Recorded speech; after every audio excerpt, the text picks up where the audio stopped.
لڑکی کا مرد ٹیلر سے کپڑے سلوانا۔ اگر ایک لڑکی ایک مرد ٹیلر کے پاس جا کر اس سے کپڑے سلواتی ہے تو اس کے بارے میں کیا احکامات ہیں؟ بھائی یہ بڑی غیرت اور حیا کے خلاف ہے۔ ایک عورت جائے، خاص طور پہ جوان عورت، وہ مرد کے سامنے کھڑی ہو اور وہ مرد اس کے جسم کا وہ ہاتھ لگا کے اس کا ناپ لے رہا ہو، یہ تو بالکل ہی ناجائز ہے اس طرح سے ناپ لینا۔ اور اگر وہ اپنے کپڑے بھیج دیتی ہیں کہ بھئی اس ناپ کے کپڑے بنا دو، تو حرام کا تو نہیں ہے، لیکن بہرحال غیرت اور حمیت کے خلاف ہے، عورت کی حیا کے خلاف ہے کہ وہ اس جو ہے نا کسی مرد کو اتنا فری کرا لے کہ وہ اس کو جو ہے نا پورے جسم کا ناپ اس کو دے دے۔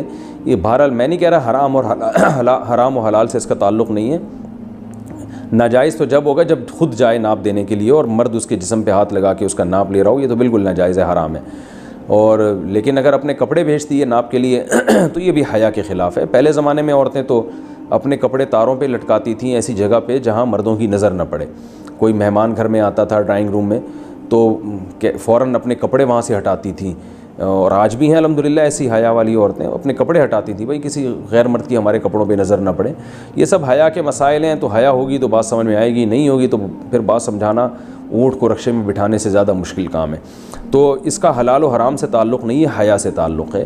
تو باقی مرد اگر لیڈیز کپڑے سیتا ہے تو مرد کے لیے بھی مناسب نہیں ہے یہ کام، مگر اجرت حلال ہوگی، یعنی کمیشن کو حرام نہیں کہہ سکتے، کیونکہ ایک کام ہے کپڑے سینا بذات خود ایک جائز کام ہے، تو اس کی جو کمیشن لے گا وہ کمیشن حلال ہوگا، یعنی اس پہ جو اجرت لے گا۔ اسی طرح عورت اگر مرد کے کپڑے سی کے کمیشن لیتی ہے وہ کمیشن بھی حلال ہے، مگر یہ حیا اور غیرت کے خلاف ہے، اس کو ختم کر دینا چاہیے، خاندانی بننا چاہیے، خاندانی۔